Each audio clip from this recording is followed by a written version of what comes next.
One border can change everything. For Ethiopia, a nation of over 120 million, the lack of sea access isn't just a map issue, it's a daily crisis. Ethiopia's leaders, especially Prime Minister Abiy Ahmed, have called sea access a matter of national survival, fueling a tense standoff in the Horn of Africa.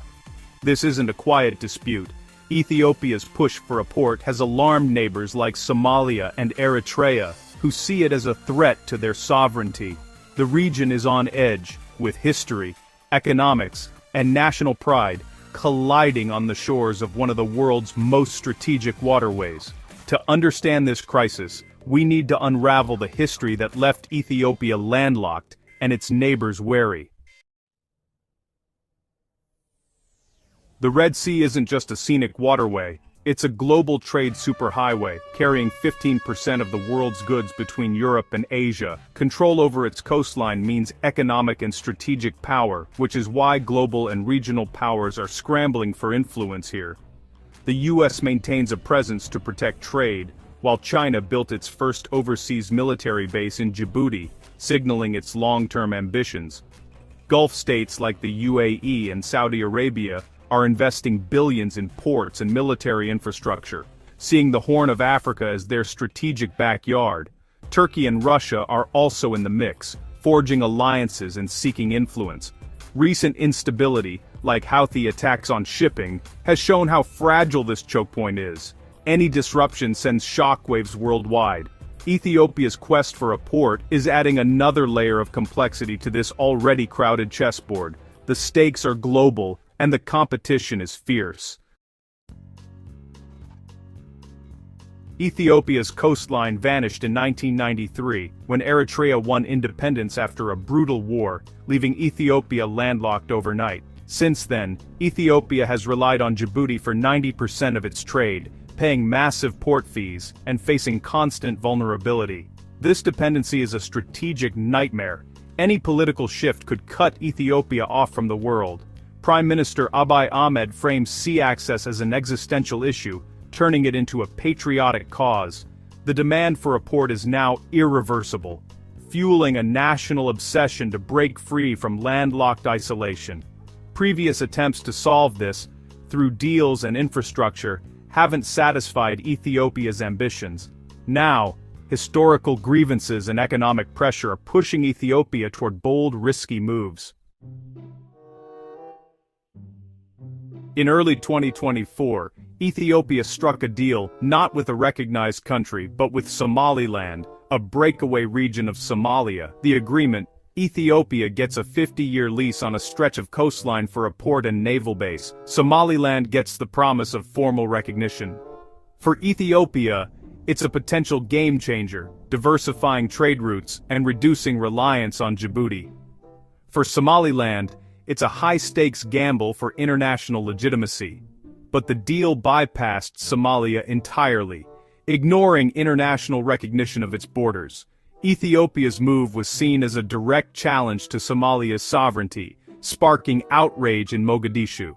The backlash was immediate and fierce, turning a bilateral agreement into a regional crisis. The ink was barely dry before the region was thrown into diplomatic turmoil. Somalia saw Ethiopia's deal with Somaliland as a direct attack on its sovereignty and responded with fury. The Somali government declared the agreement void, recalled its ambassador, and put its military on alert. The move united Somalis at home and abroad, rallying around national pride and resistance. President Hassan Sheikh Mohammed led the charge, framing the crisis as a defense of Somalia's territorial integrity. International law and organizations back Somalia's claim. No one recognizes Somaliland as independent. Ethiopia's action is seen as an attempt to rewrite Africa's borders, alarming other nations with their own separatist regions. The crisis has escalated into a dangerous standoff, with both sides trading accusations and warnings.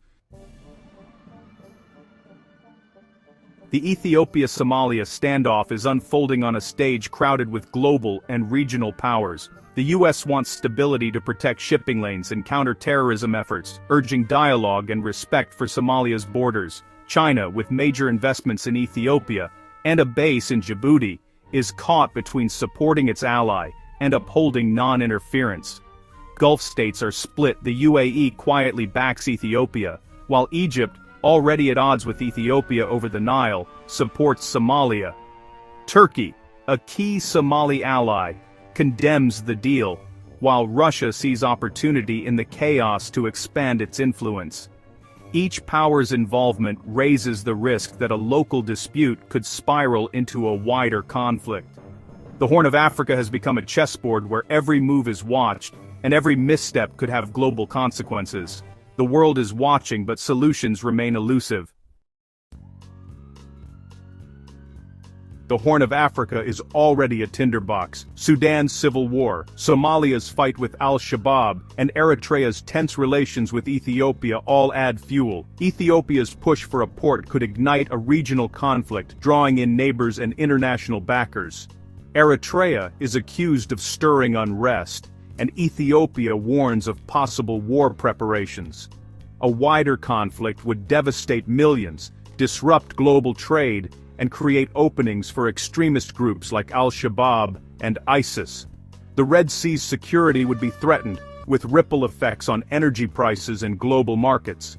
The international community is desperate to prevent this nightmare, but nationalist pride and strategic interests make compromise difficult. The region is holding its breath, hoping for diplomacy over disaster.